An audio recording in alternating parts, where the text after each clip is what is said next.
चरम पर है, क्या कहेंगे? अपराधी ही नेता हो जाए और अपराधी के बगैर एमएलए एमपी का जीतने का कोई मतलब ही नहीं। बालू, शराब, जमीन माफिया सरकार बनाए और इन्हीं लोगों के पैसा से दल चले। पहले नेता अपराधी पालता था, अब नेता ही अपराधी ही नेता को पालता। अब बगैर अपराधी का कोई मतलब अब है ही नहीं।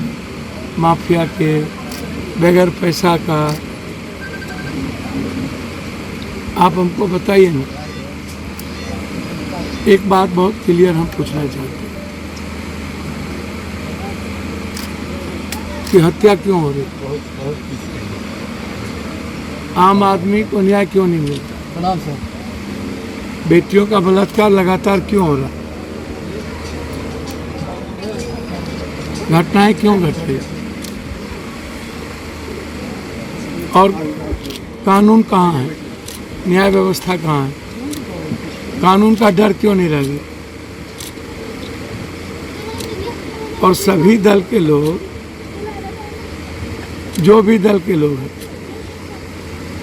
अपराधी को ही टिकट देंगे, बालू उगाही करने वाले को टिकट मिलेगा, सब माफिया को ही टिकट मिलेगा और जाति के आधार पर अब क्रिमिनल को प्रोटेक्ट मिल जाएगा। अपराधी और बलात्कार का अब कोई, भ्रष्टाचार का कोई जगह है?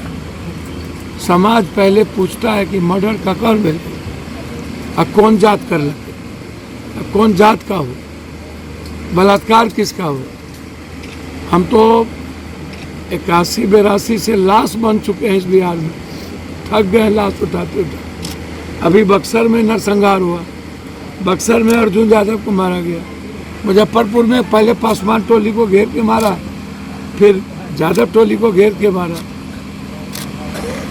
पटना में 2 दिन में 9 हत्या और लगातार बड़े बड़े लोगों का बाल बेटा डीजे के सामने गोली चलाता है, कोई पूछने वाला नहीं है, कोई चर्चा करने वाला नहीं है। मोदी जी चले जाते बगल में बक्सर, देख लेते उस परिवार का की स्थिति क्या हाल है। ना विपक्ष को फुर्सत, ना सत्ता पक्ष को फुर्सत। भगवान भरोसे छोड़ दीजिए, मरते रहिए। चुनाव आवे तो 3 महीना घर से निकल के राजनीति कर लीजिए, क्योंकि पप्पू यादव सड़क पर रहते हैं। भैया जब इकबाल खत्म हो जाए और नेता के चारों तरफ एक भी अच्छे लोग और भले लोग ना हो,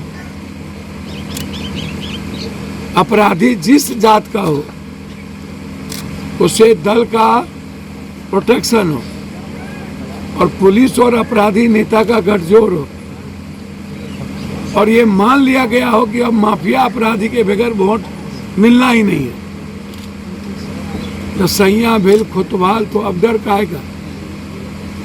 हमाम में सब नंगे, हर डाल पर उल्लू बैठा है, जामे गुलिस्ता क्या हो।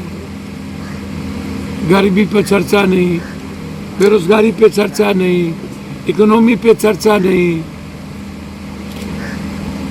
आम आदमी की जिंदगी कैसे बदलेगी इस पे चर्चा नहीं। क्या है लखीसराय में, क्या है मुंगेर में, कितनी हत्याएं होती है?